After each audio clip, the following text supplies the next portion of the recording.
Dr. Scott, I was at a meeting the other day, and this lady spoke up and said that we need antidepressants because there is such a thing as a chemical imbalance, and some of us have it, and so we need them. What do you say to that? I've heard it hundreds of times. The reason I entitled my book America Fooled is that people have come to believe this. They really believe this. She did, yeah. Yes. And many people have told me that, listen, I know it's true because I had been depressed for years. I'd thought suicide many times, and I took that antidepressant, and the next morning after I took that first antidepressant pill, I woke up feeling like I'd never felt in years. I know it works. My life's a testimonial to the fact that it works. Okay. Well, what do you say to that? Yes, what do you say? Yeah, well, here's what I say to that. If you read the package insert, the PI that comes with the drug, it says it'll take about 6 to 8 weeks for that drug to begin to work its way into your system, begin to have an effect. So every time I hear someone tell me that that drug changed their lives overnight, I know that though it's a little insulting to say, and I don't mean to be insulting here, but there's a very powerful placebo effect. We know that from a host of research studies because we can give a placebo to people who are depressed. That's just a placebo, but if we convince them they're going to get the real drug, they have it has a dramatic effect. And so we know that the placebo effect is very real, it's very powerful.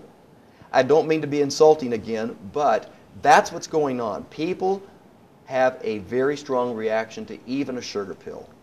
Didn't you say something like 70% effective in your book, in the placebo? I think you may be referring to one study that compared saline with a powerful analgesic, morphine, and it found out that the saline, salt water, was 70% as effective as morphine. And so you're saying that the placebo effect with these antidepressants is like that? Yeah, yeah, and of course it depends on how it's applied.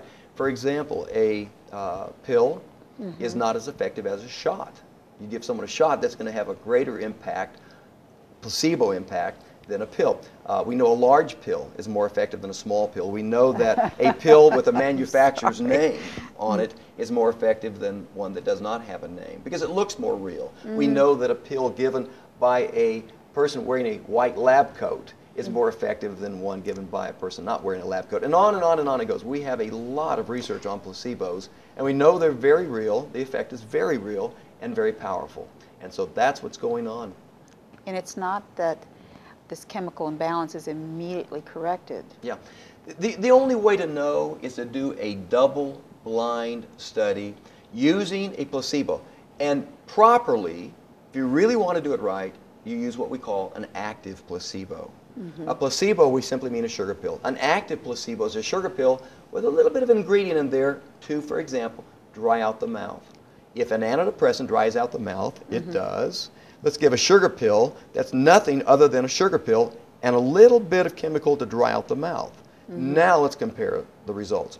Guess what? When you use an active placebo compared to antidepressants, antidepressants have zero effect on improving depression. Zero effect. No effect at all.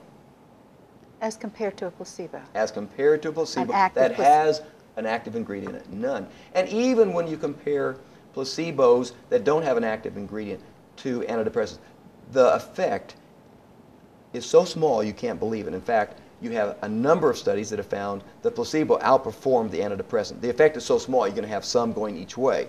Generally the antidepressant will outperform because you have some effects, but sometimes even with that difference you don't see the placebo doing worse, it does better. That's pretty shocking. It is shocking. It's a fact that most physicians don't know. We know that as a result of surveys of physicians' knowledge done by physicians in good medical journals. And it's a fact that patients taking these drugs do not know. And they should know. It's only fair that they know these facts.